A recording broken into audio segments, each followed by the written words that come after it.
bonsoir à vous. Aujourd'hui, j'aimerais vous partager quelque chose d'assez particulier. Une émission de Télé-Québec, animée par Stéphane Bureau, a donné la parole à des camionneurs et à un économiste. Ce qui en est ressorti, c'est qu'on pourrait être à l'aube d'une nouvelle récession d'ici 5 à 6 mois.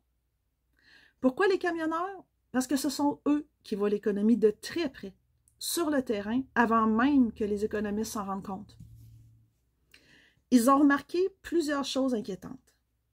D'abord, une forte baisse de la demande chez les snowbirds. Vous savez, ces personnes qui passent l'hiver au chaud dans le sud. Habituellement, à cette période-ci, il y a une quantité impressionnante de demandes pour transporter des motorisés et des véhicules récréatifs vers les États-Unis. Cette année, presque rien comparé aux autres années. Ensuite, un autre signe important, de plus en plus souvent, les camionneurs reviennent des États-Unis vers le Canada complètement à vide. Et ça, c'est un indicateur direct que les échanges ralentissent fortement. L'économiste invité expliquait d'ailleurs que c'est presque surprenant qu'on ne soit pas déjà en récession. Mais selon lui, il faut s'attendre à une grosse correction, que ce soit en bourse ou ailleurs dans l'économie.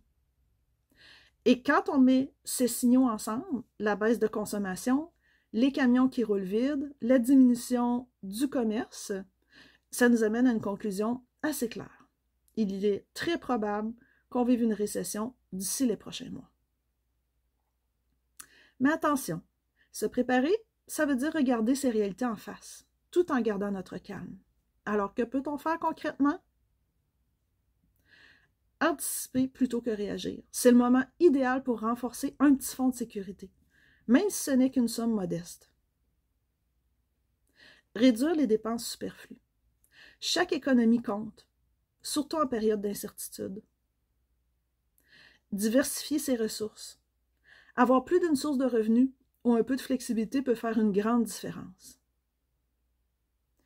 Rester informé. Surveiller les indicateurs comme l'emploi, l'inflation et le transport. Ce sont eux qui donnent les signaux avant tout le monde.